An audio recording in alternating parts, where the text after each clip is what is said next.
เคครับต่อจาก EP แรกนะครับดูดิเมื่อกี้เราตัดไปนะครับอันนี้ EP 2นะครับว่าเป็นยังไงนี่ครับตัดออกมาแล้วเห็นไหมเป็นรูปร่างเลยครับเช้ากินค่ำครับผมโอเคไหมครับดูเพลินๆมานะเพื่อนๆโอเคนะผมจะถ่ายประมาณสักหน่อยนะครับถ่ายให้ดูครับผม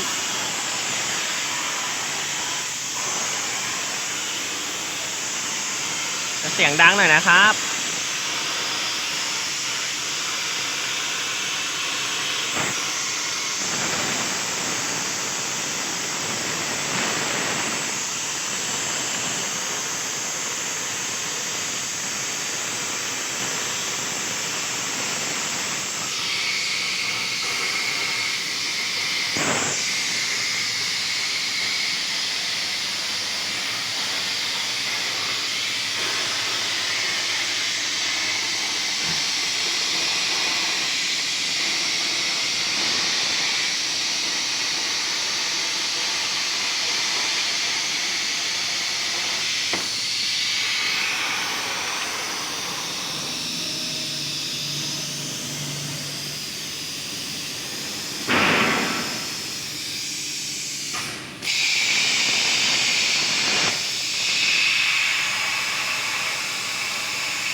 เครื่องมันก็จะตัดตามรูปแบบนะครับมันจะมีโปรแกรมของมันเดี๋ยวเราไปดูโปรแกรมแป๊บหนึ่งครับ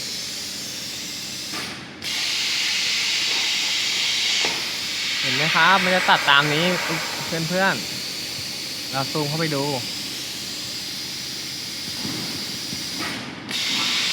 นะครับมันตัดตามนี้ครับตรงลูกศรบวกๆเพื่อนๆเห็นไหมน่ะเขาก็จะตัดตามแบบไปนะครับจนเสร็จแผ่น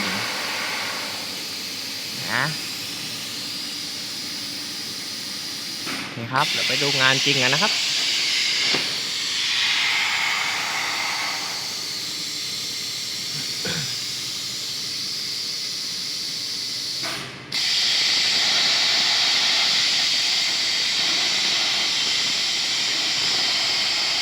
อาจจะต้องเบาเสียงดูหน่อยนะครับดูเพลินๆก็ดูสนุกครับดูเพลินๆไปเรื่อยๆ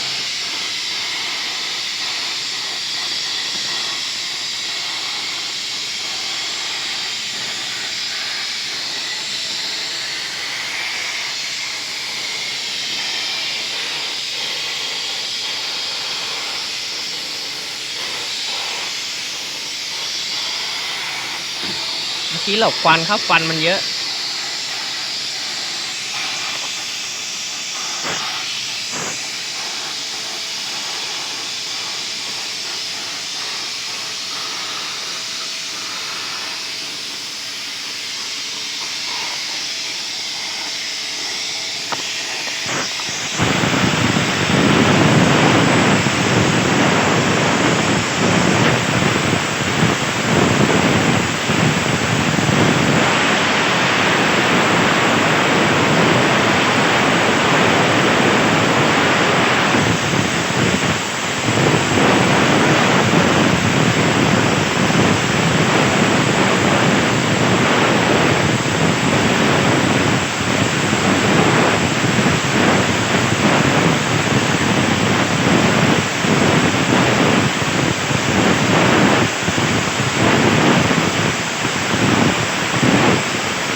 เพื่อนๆทางบ้านนะครับดูเพลินๆครับไม่ได้เอามาอวด